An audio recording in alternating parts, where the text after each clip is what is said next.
Danau ini sudah cukup aneh, dan malam membuatnya semakin misterius. Luo Feng tanpa sadar merasakan tekanan. Sekarang sudah malam dan kabut menghalangi pandanganku. Aku akan memeriksanya dengan benar besok pagi. Luo Feng tenang. Dia lebih suka menunggu sampai siang daripada masuk secara membabi buta sekarang. Malam ini, Luo Feng berkeliling danau. Karena danau itu 100 km persegi, banyak waktu yang dibutuhkan untuk berkeliling. Namun, dengan kecepatan Luo Feng, bahkan tidak diperlukan 1 jam untuk berjalan di sebagian besar jarak sambil mengamati danau pada saat yang sama. Saat dia berjalan, Luo Feng tidak menemukan sesuatu yang istimewa. Setelah itu, Luo Feng duduk bersila dan memejamkan mata. Malam berlalu dengan cepat. Fajar hari kedua, matahari sudah mulai terbit.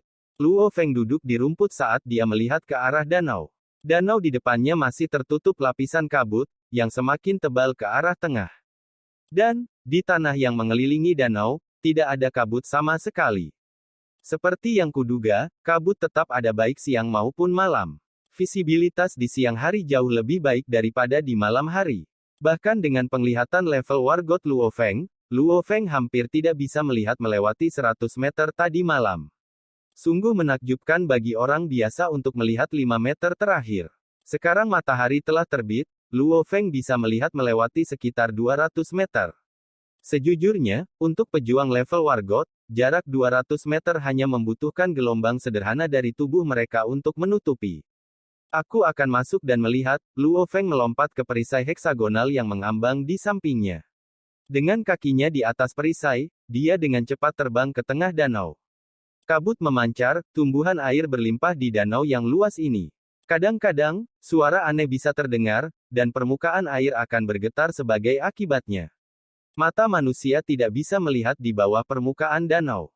Seperti yang kamu harapkan dari sebuah danau yang luasnya 100 km persegi, pasti ada banyak monster tipe air di sini, pikir Luo Feng dalam hati. Sungai dengan lebar tempat dia bergerak maju sebelumnya pasti tidak bisa menjadi rumah bagi monster tipe air yang kuat, jadi Luo Feng memiliki perjalanan yang mudah di bawah air. Tapi untuk danau besar seperti ini, sulit untuk dikatakan. Dan monster tipe air dikenal sulit untuk dihadapi, karena laut adalah surganya. Laut yang luas melahirkan banyak monster aneh namun kuat. Jadi bahkan Wargot tidak mau pergi ke laut, dan tidak akan dengan mudah memasuki danau besar seperti ini. Suara mendesing. Luo Feng dengan cepat terbang ke depan, menyebabkan turbulensi di air danau di bawahnya. Mendesis. Cahaya biru besar yang terbuat dari listrik menyala dengan ganas. Mendesis. Lampu biru yang padat langsung menerangi area danau. Lampu biru melengkung seperti ular. Luo Feng, yang sama sekali tidak siap, benar-benar terkena lampu yang padat setelah hanya menghindari cahaya pertama. Bukan karena kemampuan mengelak Luo Feng tidak cukup baik, tetapi karena lampu-lampu ini dengan bebas melengkung di udara tanpa urutan sama sekali. Tidak baik, Luo Feng merasa seluruh tubuhnya mati rasa dan pikirannya menjadi goyah. Tubuhnya mulai jatuh dari udara. Waktu yang dibutuhkannya untuk jatuh cukup lama, seorang Wargot bisa bergerak lebih cepat. Diperlukan sekitar 2 detik untuk jatuh dari ketinggian 20 meter. Luo Feng terkejut. Ketika hanya ada jarak 6 hingga 7 meter tersisa antara dia dan danau di bawah, raungan monster aneh bisa terdengar. Pada saat yang sama, monster panjang berbentuk silinder dengan sisik hijau melompat keluar dari air dengan ganas. Listrik mengelilingi sisik monster ini, dan beberapa dari mereka memiliki tanduk di kepala mereka. Monster-monster ini membuka mulut mereka lebar-lebar tepat saat mereka keluar dari air. Keluar, raung Luo Feng. 6 lampu kematian meledak dengan Luo Feng sebagai pusatnya. Suara mendesing. Suara mendesing. Suara mendesing. 6 pisau lempar langsung menghambur ke arah gerombolan monster tipe air. Mereka bahkan berputar-putar, menembus banyak monster. Monster-monster ini semua mengeluarkan teriakan kesakitan, dan monster yang cukup beruntung untuk bertahan hidup semuanya mengeluarkan aliran listrik dengan marah. Suara mendesing. Namun, sambil mengendalikan pisau lempar, Luo Feng berdiri di perisai di sisinya dan dengan cepat terbang kembali. Untungnya, serangan monster tipe air ini tidak terorganisir seperti sebelumnya, yang memungkinkan Luo Feng melarikan diri. Hampir mati di sini. Setelah terbang hingga jarak 50 meter di atas danau, Luo Feng menemukan bahwa dahi dan punggungnya basah oleh keringat dingin. Dia pernah berada dalam situasi yang sulit sebelumnya dan bahkan berani bertarung melawan monster pemimpin gerombolan tingkat tinggi di depan, tapi dia tidak berpikir dia hampir mati di sini. Jika dia bangun sedikit kemudian, monster-monster itu pasti akan mengunyah kepalanya. Monster tipe air tipe belut. Belut listrik Stelwire. Belut listrik bertanduk. Sekilas, dia menemukan berbagai monster tipe belut di bawahnya. Ada lebih dari 100 monster tipe ikan yang bisa mengeluarkan listrik di dunia ini. Namun, monster membentuk gerombolan, jadi gerombolan monster yang menyerang Luo Feng adalah gerombolan monster tipe air belut listrik. Monster yang bisa mengeluarkan listrik selalu ditakuti oleh para pejuang manusia. Monster tipe air yang kuat yang mampu melepaskan listrik, terutama ketika mereka melakukannya bersama, dapat langsung melumpuhkan wargot yang kuat.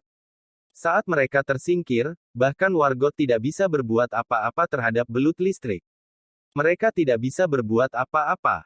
Saya harus berhati-hati. Ada jutaan jenis monster, dan banyak di antaranya memiliki kemampuan khusus. Saya mungkin kehilangan nyawa jika saya tidak berhati-hati.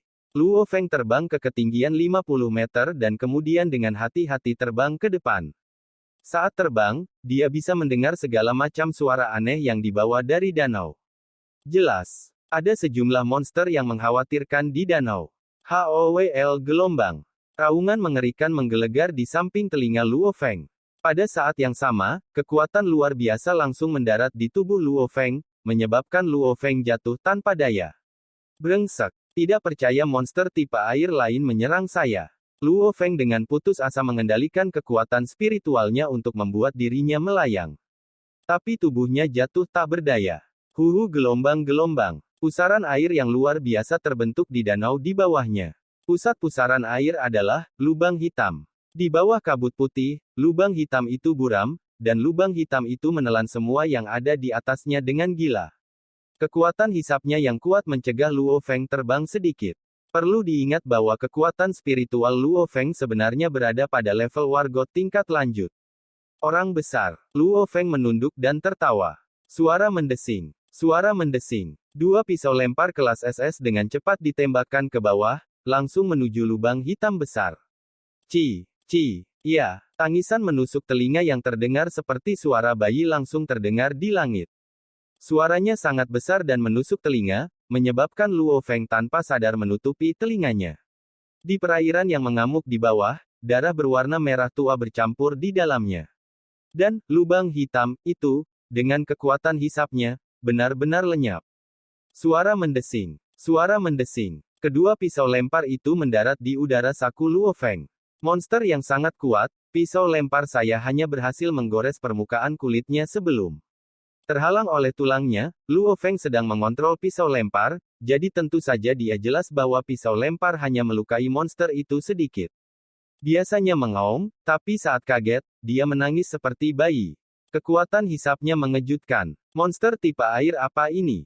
Petik 2. Dalam hal jumlah spesies, jumlah monster di darat hampir tidak sebanding dengan jumlah monster di laut.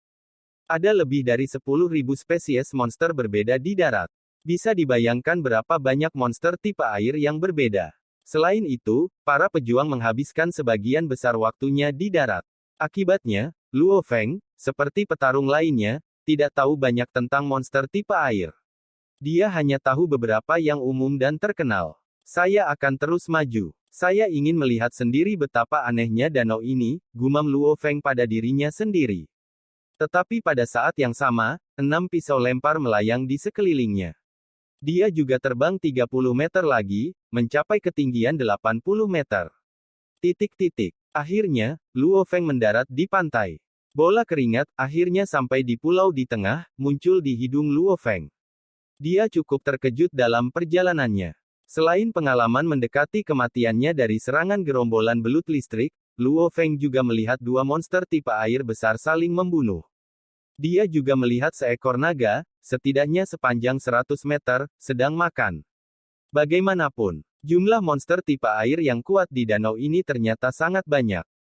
Aneh sekali. Biasanya, akan luar biasa jika danau yang luasnya sekitar 100 km persegi menjadi rumah bagi 2 atau 3 monster tipe air yang kuat.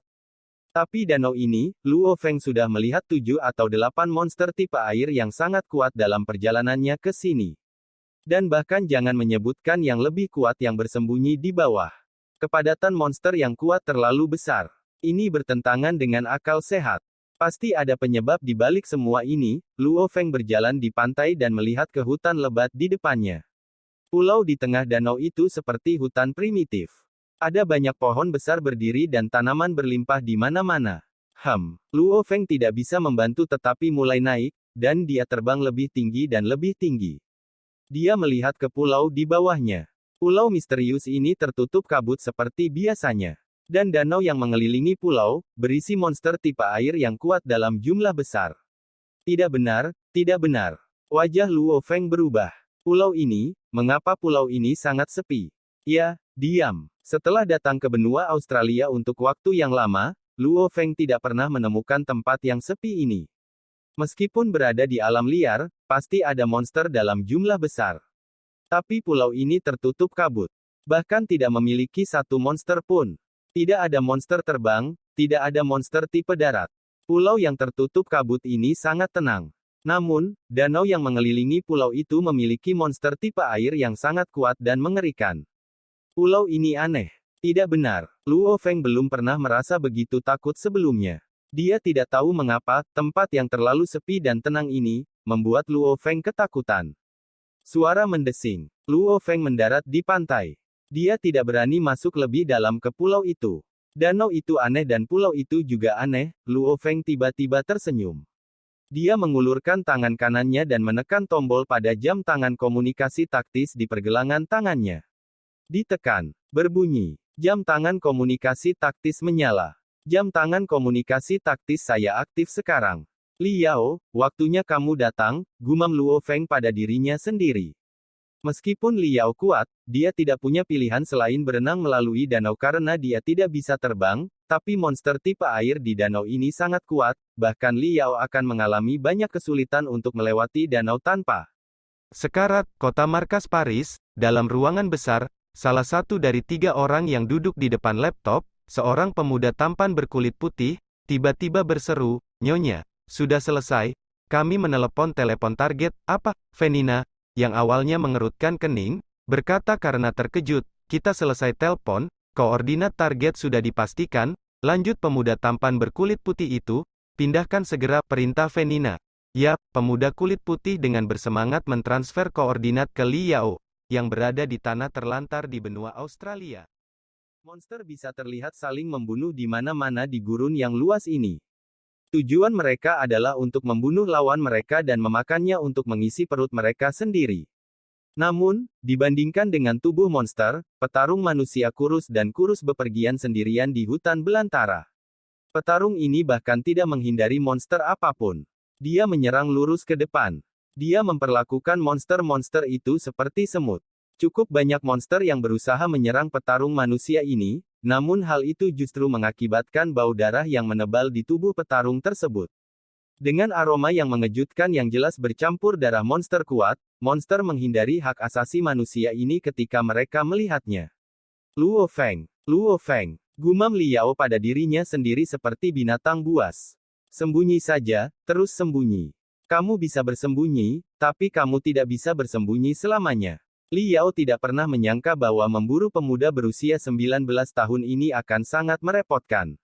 Namun, dia tidak akan pernah menyerah dalam usahanya untuk membalaskan dendam putranya. Jika dia tidak membunuh Luo Feng, dia mungkin tidak akan bisa tidur di malam hari. Liao merasakan jam tangan komunikasi taktis di pergelangan tangannya bergetar. Dia melihat dengan hati-hati dan terkejut, koordinat Luo Feng. Pada saat yang sama, dia menerima telepon. "Halo," kata Liao. "Yao, ini aku, kamu menerima koordinat Luo Feng kan?" Suara Venina dibawa dari jam tangan komunikasi taktis. "Kamu punya koordinat ini. Apakah kamu yakin?" tanya Liao buru-buru. "Yao, kami baru saja menerima koordinat ini. Entah apa yang terjadi dengan Luo Feng itu, kami tiba-tiba bisa memanggil jam tangan komunikasi taktisnya. Ini berarti dia mungkin menyalakannya sendiri. Saya takut ini adalah salah satu trik Luo Feng dan dia sengaja memikat Anda," kata Venina. "Trik? Jebakan?" Liao tidak bisa menahan tawa gila. Tawanya bergema di sekitar gurun, dan tidak ada monster yang berani mendekati manusia menakutkan ini. Aku memiliki set dewa hitam dari reruntuhan arkeologi, jadi tidak ada wargot yang bisa membunuhku. Kecuali itu monster level kaisar, eksistensi yang melebihi level wargot, atau meriam laser, tapi Luo Feng, aku benar-benar tidak bisa memikirkan sesuatu yang kuat yang dia sembunyikan di balik lengan bajunya. Li Yao yakin. Oke, apakah koordinat ini asli atau palsu? Aku akan pergi melihatnya, kata Li Yao. Oke, Venina tidak menentang keputusan itu. Dia juga seorang wargot tingkat lanjut dan dengan jelas memahami betapa kuatnya suaminya. Hanya ada 3 hal yang dapat mengancam Li Yao. 1. Meriam laser. Bagaimana Luo Feng bisa mendapatkan meriam laser dan mengoperasikannya? 2. Eksistensi yang melampaui level wargot. Tetapi jika Luo Feng bisa mendapatkan seseorang seperti itu, mengapa dia perlu menggunakan trik seperti ini? 3. Monster level kaisar. Harus ada banyak monster level pemimpin gerombolan yang mengelilingi monster level kaisar. Begitu dia menemukan ada yang tidak beres, Li Yao akan mundur. Mengapa dia mengacaukan monster setingkat kaisar? Masih 120 km dari sini, Li Yao melihat ke peta. Luo Feng, harap kamu di sana. Suara mendesing. Ledakan sonik yang mengerikan meningkat. Li Yao berubah menjadi aliran cahaya hitam saat dia bergegas ke barat daya. Dalam sekejap mata, dia menghilang ke cakrawala. Dengan kecepatan Mach 2, dia memang eksistensi yang mengerikan. Cahaya yang mengalir perlahan menjadi terlihat saat berhenti di samping danau yang tertutup kabut. Itu memang burung pemakan bangkai hitam lapis baja, berwajah dingin, Li Yao. Luo Feng ini pasti bisa bersembunyi, memilih danau yang tertutup kabut. Dengan begitu banyak kabut, meriam laser tidak berguna, Li Yao tidak bisa menahan senyum mengejek upaya. Luo Feng, bagi Li Yao, meriam laser sudah diambil oleh Dojo of Limits. Jika dia bahkan tidak memiliki meriam laser, bukankah akan sia-sia Luo Feng bersembunyi di pulau yang tertutup kabut? Suara mendesing. Li Yao melompat puluhan meter ke udara dan melintasi jarak lebih dari 100 meter, seolah-olah dia diluncurkan seperti bola meriam. Cici gelombang-gelombang, kaki Li Yao dengan cepat menjulur dan membentuk sesuatu seperti rakit karet. Rakit karet yang dibentuk oleh set dewa hitam, ini menggunakan kekuatan dari lompatan Li Yao untuk bergerak maju dengan cepat di danau. Sementara dia duduk di rakit karet, Li Yao memegang pisau di masing-masing tangan dan menggunakannya untuk mendayung. Dengan kekuatan luar biasa Li Yao, sejumlah besar tenaga penggerak dihasilkan dengan setiap dayung. HOWL gelombang-gelombang, QACK gelombang-gelombang, HISS gelombang-gelombang, segala macam dan jenis suara monster aneh dibawa dari dasar danau, tapi wajah Li Yao terlihat dingin karena dia mengabaikan semua suara di bawah. Untuk wargot tingkat mahir, monster tipe air di sebagian besar danau sama sekali tidak mengancamnya. Sayangnya, Li Yao tidak tahu bahwa danau ini istimewa. Dengan kecepatan luar biasa dari rakit karet itu, ia dengan lincah bergerak maju saat membelah air danau. Wajah, Li Yao berubah secara dramatis. Dia melihat makhluk besar berbentuk silinder berbentuk ular yang panjangnya lebih dari 30 meter dan tertutup sisik ungu. Itu meledak keluar dari danau seperti kilat, menarik busur, dan menutupi rakit dengan ekor bersisik ungu raksasa dalam 1/100 detik. Suara mendesing. Rakit karet di bawah kaki Li Yao menghilang dan, selain mata, mulut, dan hidungnya, seluruh tubuhnya terlindungi dengan baik oleh warna hitam. Li Yao menginjak ekor raksasa itu seperti kilat dan menggunakan kekuatan itu untuk melompat ke udara, ekor yang panjang, dan kekuatan yang mengerikan. Serangan ini pasti memiliki kekuatan pemimpin gerombolan tingkat tinggi. Sebenarnya ada monster tipe air yang sangat kuat di danau ini. Petik 2. Li Yao tercengang. Dan tepat pada saat Li Yao jatuh dari udara dan menyentuh permukaan air. Mendesis. Baut listrik biru setelah baut listrik biru melengkung seperti ular saat mereka langsung menutupi seluruh area. Kemampuan menghindar Li Yao di atas air lebih buruk daripada di darat, jadi dia tidak dapat menghindari serangan listrik. Untung set dewa hitam saya benar-benar tahan terhadap listrik, dan tepat ketika Li Yao menghela nafas lega. Cici gelombang-gelombang. Seutas tali putih secara instan melilit dan menarik salah satu kakinya dengan tingkat kekuatan yang luar biasa. Tidak baik, wajah Liao berubah drastis dan dengan cipratan, seluruh tubuh Liao tenggelam ke dalam danau. Di pantai berkabut, Luo Feng duduk bersila seperti patung. Percikan gelombang-gelombang air dari danau sesekali mengalir ke pantai. Anehnya, tidak ada satu monster tipe air pun yang berani merangkak naik ke pantai. Setelah beberapa saat, Luo Feng, yang dengan tenang duduk bersila, membuka matanya. Kenapa Liao masih belum ada di sini? Mungkinkah dia meninggal saat mencoba melewati danau? Luo Feng tersenyum, jika dia benar-benar mati di danau, maka itu tidak aneh. Meskipun akan sulit untuk membunuhnya karena set dewa hitamnya, begitu dia terjebak di bawah danau oleh monster tipe air, dia tidak akan memiliki oksigen untuk bernapas. Karena dia akan berjuang keras, dia akan menghabiskan semua udara dengan sangat cepat dan mati lemas. Luo Feng berbalik dan melihat pulau itu.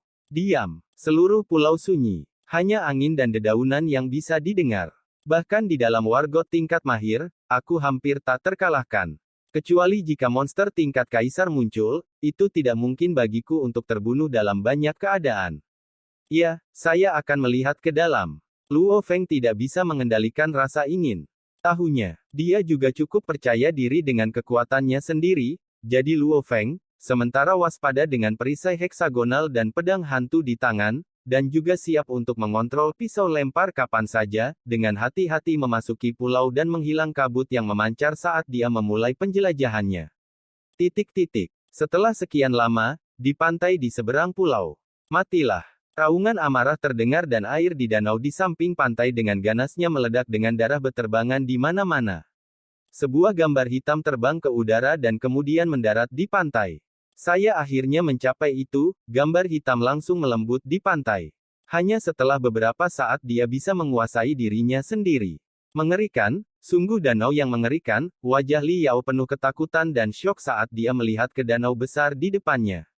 Ketika dia, Liao, masih muda, dia pergi ke seluruh dunia, berkelana ke danau yang bahkan lebih besar dari yang ada di depannya.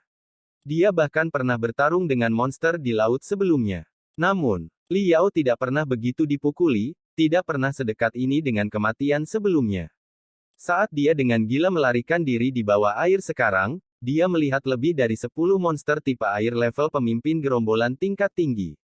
Dan bahkan ada lebih banyak monster level pemimpin gerombolan dari level lain. Dengan kata lain, sebagian besar monster tipe air di danau itu sangat kuat. Ada monster tipe air level komandan yang tak terhitung jumlahnya, tapi hampir tidak ada monster level prajurit. Danau apa ini? Kenapa aku tidak pernah mendengar bahwa danau yang mengerikan seperti itu ada di bumi ini? Wajah Liao tidak terlihat baik. Aku telah bertemu dengan lebih dari 10 monster level pemimpin gerombolan tingkat tinggi di danau seluas 100 km. Mungkin ada hampir 100 monster level pemimpin gerombolan tingkat tinggi di seluruh danau ini. Petik 2. Bahkan kota tanda pagar 003 di China, sarang monster, tidak lebih buruk dari ini. Dalam hal bahaya, danau ini lebih buruk dari bekas kota Shanghai, tanda pagar 003. Karena monster tipe air di sini lebih padat dan bertarung di air menurunkan kemampuan petarung manusia. Asteris batuk asteris Liao batuk 2 suap darah segar. Air sangat memengaruhi kekuatan saya. Jika saya berada di darat, bahkan jika saya tidak bisa menangani 10 pemimpin gerombolan tingkat tinggi, setidaknya saya bisa melarikan diri. Tapi ini, mengerikan, Liao tidak bisa menahan untuk memuntahkan seteguk darah segar lagi. Dia duduk bersila di pantai saat dia mulai beristirahat. Dia tahu betapa terluka parahnya dia kali ini. Lengan kanan dan 2 tulang rusuknya patah. Organnya terluka parah. Meskipun set dewa hitam memiliki kemampuan pertahanan yang kuat, itu tidak efektif melawan benturan. Di dalam air, Liao terperangkap dan hampir mati tercekik. Meski harus mempertaruhkan nyawanya, tulang rusuknya masih patah dan organnya rusak. Sekarang saya harus sembuh. Jika aku bertarung lagi, aku akan semakin merusak tubuhku. Liao tidak memiliki kesombongan lagi. Dia benar-benar ketakutan karena danau ini. Untungnya dia memiliki set dewa hitamnya, atau bahkan 10 nyawa tidak akan cukup. Venina, Liao terhubung dengan istrinya, konfirmasi koordinat Luo Feng saat ini. Saat dia mengatakan itu, Liao terengah-engah, tulang rusuknya kesakitan.